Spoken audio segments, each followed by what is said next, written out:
Hello, everyone, and welcome back to the Stanford Emergency Medicine Podcast. I'm your host, Dr. Matthew Strelo, Executive Vice Chair of the Department of Emergency Medicine at Stanford. Today, we explore what it takes to build a research career in emergency medicine, from navigating the research pipeline to identifying where the future frontiers of scientific exploration are. To help us make sense of it all, I'm joined by Dr. Chris Bennett.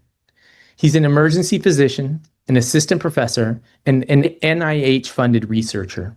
He also holds affiliations with the Stanford Institute for Human-Centered AI, the Center for AI in Medicine and Imaging, and the Center for Digital Health. Dr. Bennett, welcome and thank you for joining us. Thanks for having me. So is it okay if I call you Chris? By all means, please. All right. Please feel free to call me Matt. Let's start by laying the landscape before we get into your story as an EM clinician scientist. I know you've done a lot of research on the state of the EM workforce. You're an expert and have written on the research pipeline within our specialty. So tell me a little bit and tell our audience a little bit about the state of the emergency medicine workforce. It depends on who you're asking. The emergency medicine workforce has changed over the last 10 to 15 years. And for the most part, there are just more emergency doctors. The caveat is that isn't necessarily a density that's felt in all locations equally. When you look in high metropolitan areas, you see a density of physicians, and that density is an increase. That's not necessarily the case in many rural portions of the country. Essentially, take a line from North Dakota down to Texas, and you find large swaths of America where there are few, sometimes no emergency doctors practicing within these areas. And then when you take a closer look at these more rural areas, in some situations, these are physicians practicing emergency medicine without having completed a residency training in emergency medicine and also not having board certification. When we did our most recent analysis of the emergency physician workforce, we found that this population, those in rural areas, were more likely near the retirement age. And one of the questions we're asking now is what's happened since COVID-19? We know that within emergency medicine, doctors 1 to 5 years out of residency and those towards the end leave the workforce much more rapidly and at a higher rate compared to those that have been around for a little bit of time. But some of the concerns that we're having is this attrition amongst those fresh out of residency is increasing. And that's important for a couple of reasons. The first of which is if you leave the workforce early on, you aren't sticking around. And so there's lost productivity and lost access to care for many people who more than ever need emergency doctors to be there as the way in which care in this country is transitioning. So, you're a researcher, you're a clinician scientist at Stanford. What's been your path? How did you end up in this space? I always make the joke that I was a scientist long before I was ever a doctor. So the story starts as an undergraduate.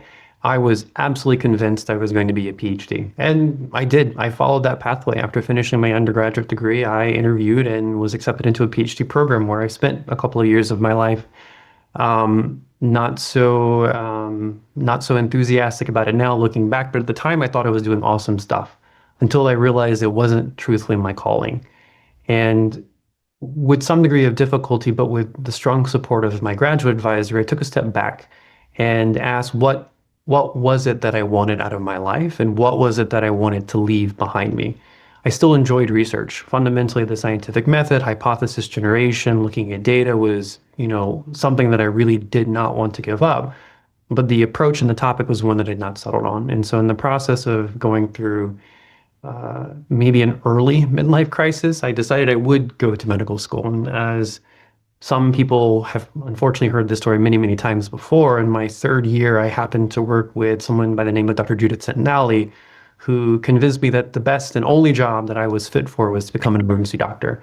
And by extension, she made a very compelling case, right? The opportunity to work with anyone at any point, for any reason, at any time, to see anything and everything that walked into the door, but also to get the opportunity to be with people at the most vulnerable points of their life, to be the physician who is there to potentially save their life, or to link them to care, or to provide that diagnosis they'd not been able to get, but also then to understand that it was a resource-limited environment that was still ripe for research questions.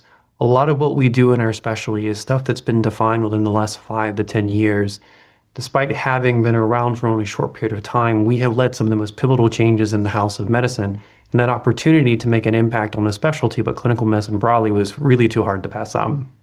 Well, you can count yourselves among many amazing clinicians that were inspired by Dr. Tintinelli. So that's a good story. So you're here, you've got this person who's told you that you belong in emergency medicine, you believe it, you go to medical school, and it's a long path though, right? And funding is decreased over time, or at least it's fluctuated significantly over time. How did you decide then to say, I am going to keep going down this path? What was that motivation? And then how did you decide, okay, well, I didn't love researching this. This is what I want to research. How did you identify that area worth chasing? Oh man, it was happenstance. It was sort of like a classic Friday night shift where you fumble through 8 or 10 different differentials until you find something you think best fits. My path to medicine, much like my path through research, has never been linear. And it's always been, there's a question in front of me that I can't quite identify an answer to. And it doesn't exist, or at least it's not readily accessible. So I ask the question and I approach it from the scientific method. And I cannot put into words how truthfully humbling it is to be able to sit and talk with people from all walks of life at some of the most vulnerable points of their time. There is, in my opinion, no parallel to what we do in the emergency department. I am very grateful for the opportunity to practice medicine and to care for people who walk in the front door with anything, any reason, anytime. Having said that, though, the parallel is it's just so fascinating and so rewarding as well then to ask bigger picture questions that have the potential not just to impact the person in front of you, but the populations that they're representative of. And over time, the questions have changed. We've asked questions of social epidemiology. We've asked questions of social and structural determinants of health. We've recently transitioned more to a focus on transmissible infectious diseases, but the core concept is still the same. We want to understand how people who show up to our emergency department get care, the reasons why they don't, the reasons why we don't offer it, and then the costs associated with it, with the understanding is in the next 1, 5, 10 years, a bulk, if not all, or the majority of care in the country is going to be provided in the ED setting. And we realize that the system is failing and it is increasingly relying upon us in the emergency department to answer big picture questions. And with that in mind, it's a task, it's an obligation for us to make sure that what we do is good steward of financial dollars, good steward of the resources, the finite resources that we have, but fundamentally also making sure that people get the care they need when they need it.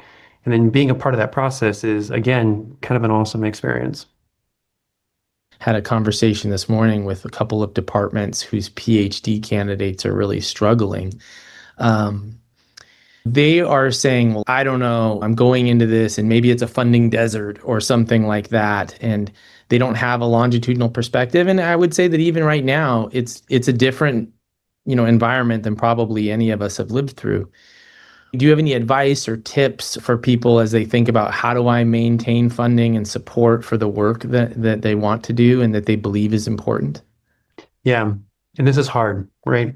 So we, much like everyone else around us, is living in the same situation with the understanding is the environment is very difficult to be a researcher, and understandably so, right? You have to do things that are interesting to you, that make you feel as if you're contributing something to society and are contributing things to the better good of the people you work with and the patients you serve, and then answering important questions in science, regardless of the discipline. But it's hard because this is an unprecedented time. And I don't think that there's a parallel in recent memory to explain that there is a good answer that's going to sit well with everyone. The ivory tower, the lofty head in the sky, head in the clouds kind of situation answer is that, do what your heart tells you to do, answer the questions that you think are important. When you go to sleep at night, do you rest well knowing that you've had a day that's filled with making decisions or answering questions that are important? But I don't know. I don't know the answer because it's difficult for all of us. We have had conversations with colleagues who have lost their funding, for which there's no return. And so they make difficult decisions, not only about their job, but the jobs of the people they support. And so the thought process is we take it one day at a time, 1 month, one election cycle at a time to understand that for the most part, public support and research continues to be quite strong. across the country, there is an understanding that the work that we do in medicine and in basic science continues to be important. The advances that we have in development of new drugs, new technologies, changes to quality and standards of care, they save people's life. And I think that memory isn't something that's too short, such that it's to say that in 4 years, 5 years from now, that the situation might be a little bit different. And not to use the trite phrase of practice resilience, but maybe patience, if nothing else. Yeah, there was a comment this morning within that same group I was talking to where they thought that the lack of trust in research, the scientific method, academia had already hit bottom and it is now rising across not just the country but the world. And I'm hopeful for that and hopeful that your beautiful young kiddo will blossom into the scientist that you are, because I'm guessing they're going to have the brilliance that you do. What about bridging these intersections, right? So, you're not just sitting in the emergency department focusing just on that. You have appointments with the human-centered artificial intelligence and digital health and these things. You're a bridge across many different groups. Tell us a little bit of how you create those bridges, and how you foster them, the importance of them, and then maybe for people that are struggling to create those, how can they navigate that? Yeah. I think the harder you try, the harder it is. I think fundamentally, when I think about what I do and the conversations I have, they all still are roughly the same in terms of the research questions that we ask. And so we kind of want to know, how do you get people the care they need when they need it? Cognizant of the cost, cognizant of the finite, limitations we have on resources. And then when we hit a wall, we ask the question is, if we can't answer this question, can other people do it? And we, again, with the understanding that artificial intelligence, digital health has been around for a while, but there's been this exponential growth in the availability of it, and the space is quite dense. There are so many people doing awesome things that have the potential to break into medicine, to make the job that we do a little bit easier, make it such that I can be home in time to put my kid down for a nap or bed or dinner, without having to spend 6 or 7 hours doing administrative tasks or doing things that can be automated. When I start my morning every day, I have a process that I go through. We go through the Eisenhower matrix and I ask what I need to do, what I need to defer, what I need to delegate, and what I need to delete. And in some situations, that delegate or defer is actually a conversation with people much smarter than I am and in different industries.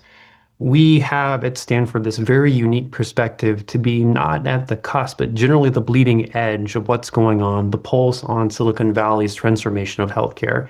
And these bridges are essentially conversations amongst people with a common core goal to make life better, to make care easier, to make care a better use of resources, to do things for people that were once considered impossible, but now just a question of not if, but when. The conversations are usually from the perspective that you have. I am a doctor, I am a geneticist, I am a scientist, we do digital health-based work. The reality is I am not a coder, I am not someone with an MBA. And so these conversations are finding people who want to ask the question that you want to ask, but offer perspectives that you don't have, or can be synergistic in getting to the end result in maybe a way that you would have done differently, but still the outcome still being the most appropriate path to it. You mentioned Silicon Valley and being at Stanford and all of these ideas and inventions. But a lot of times I feel like there's these inventions, but we're not really in the exact space we need to make something that's actually usable and functional. And you've talked about the idea of being boringly usable.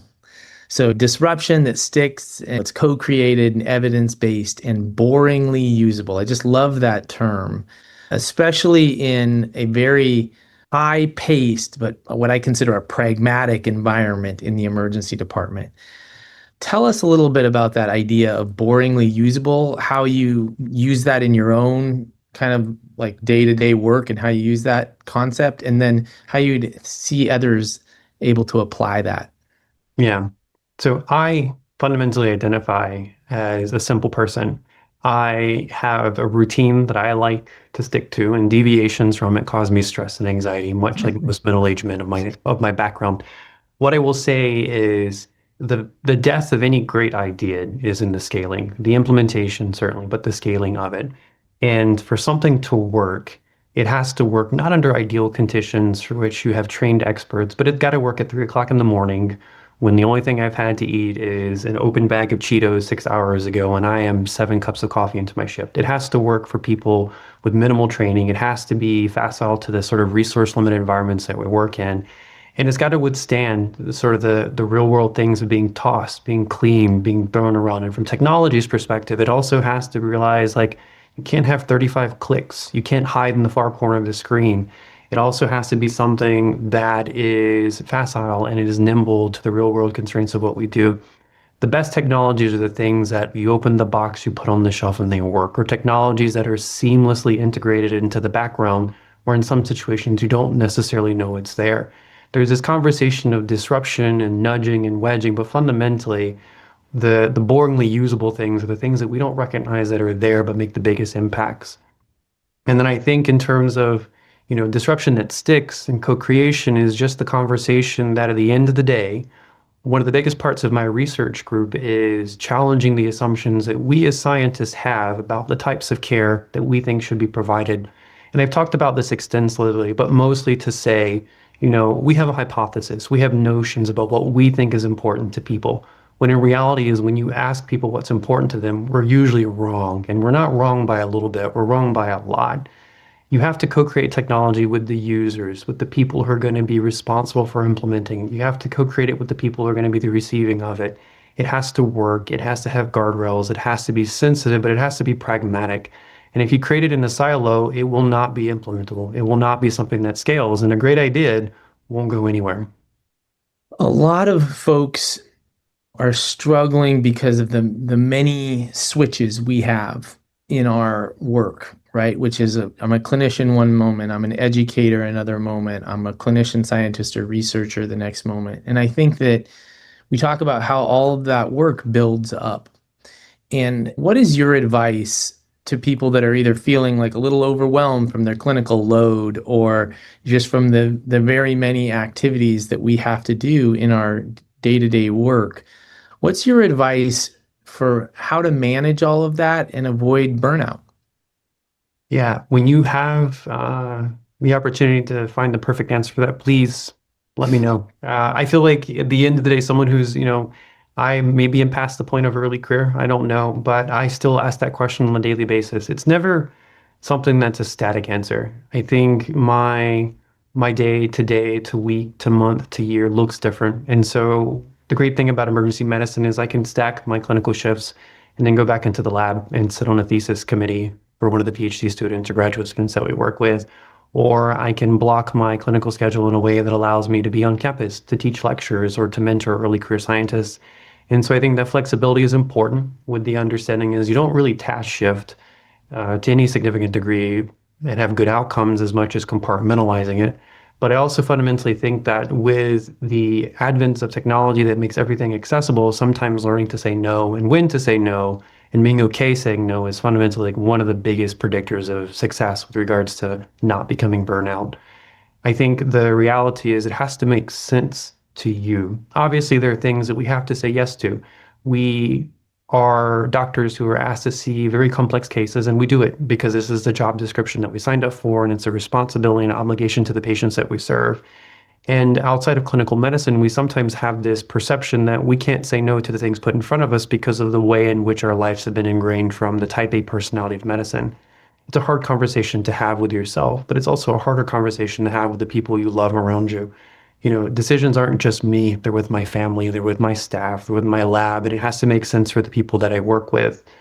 I'm not a good person when I've ran, 14 shifts in a row and I have 2 grants that are due and 3 papers under. It's just the worst of me. And understanding, how best not to juggle, but to prepare for those outcomes. And then saying, this is only the certain amount of time that I can work and having to sort of task shift. And in some situations, going back to the Eisenhower matrix and deleting, if not deferring. Deleting and deferring. I think that can be really hard for us. We've been trained to say yes, to try new things. We're emergency medicine. We like lots of things. We like lots of shiny objects. But I do agree with you 100% that you do have to say no. It's what you say no to as much as what you say yes to. And then I think it's also, as you get a little bit further along, I think you can look back and say confidently, that there are ways to say no graciously that don't close doors. And really practicing the art of the gracious no is an important skill set. Completely agree.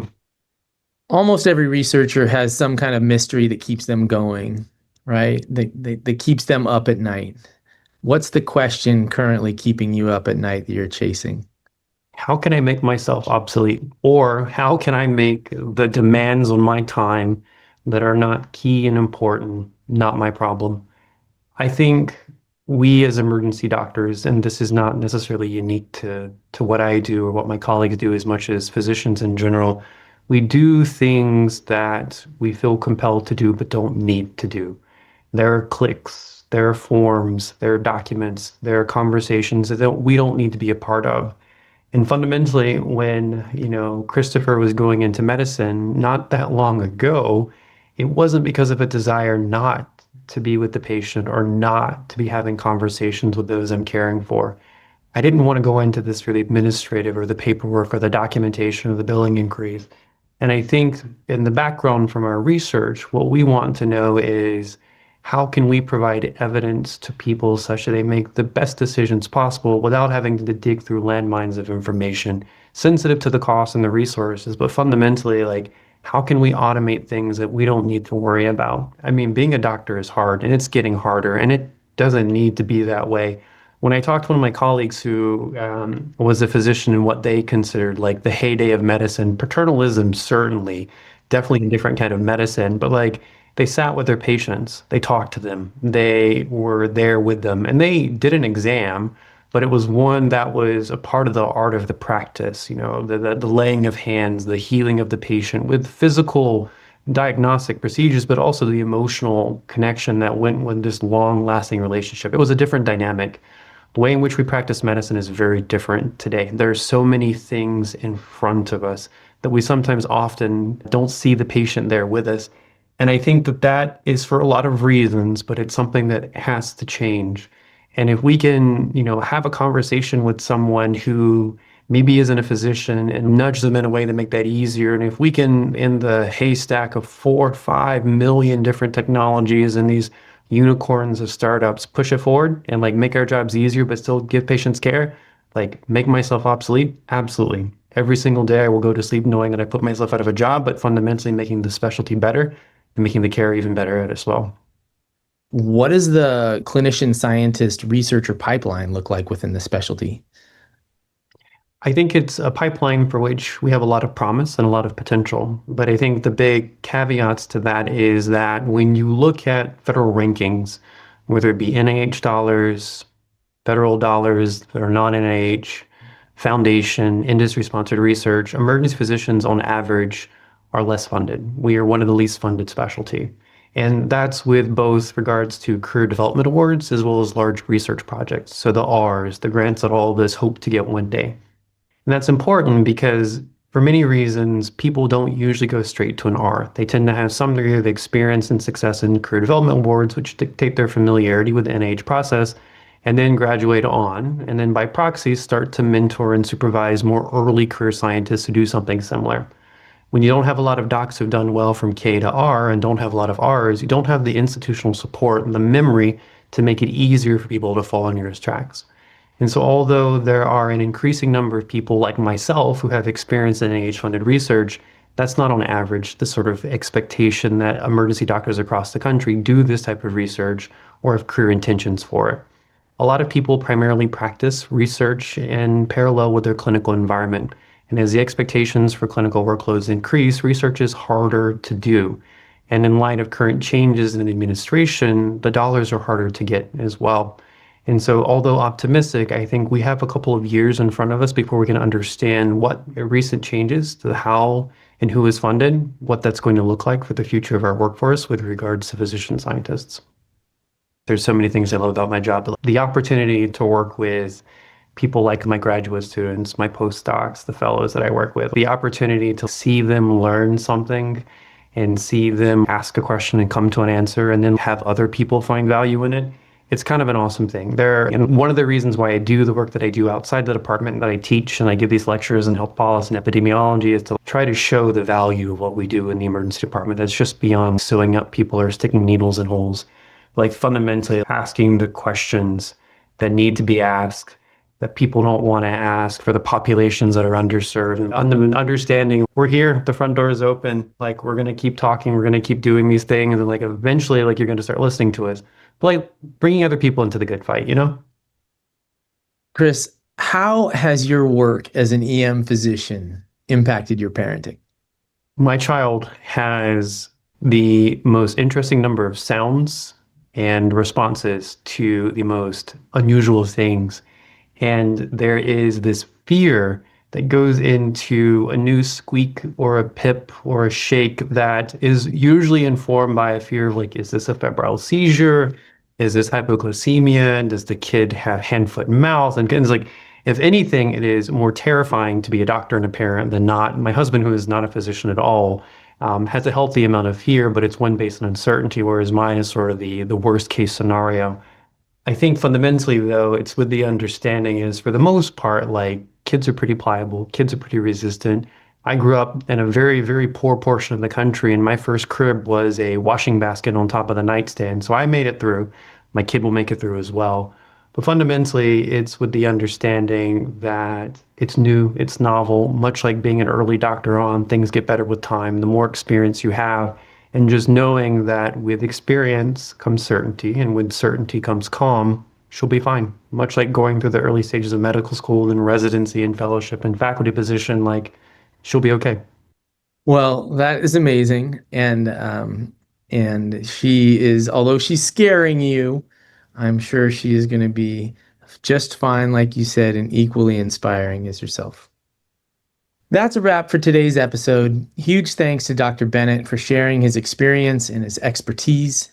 Clearly, we've only scratched the surface of the workforce issues and how to become a clinician scientist and the challenges with that pipeline.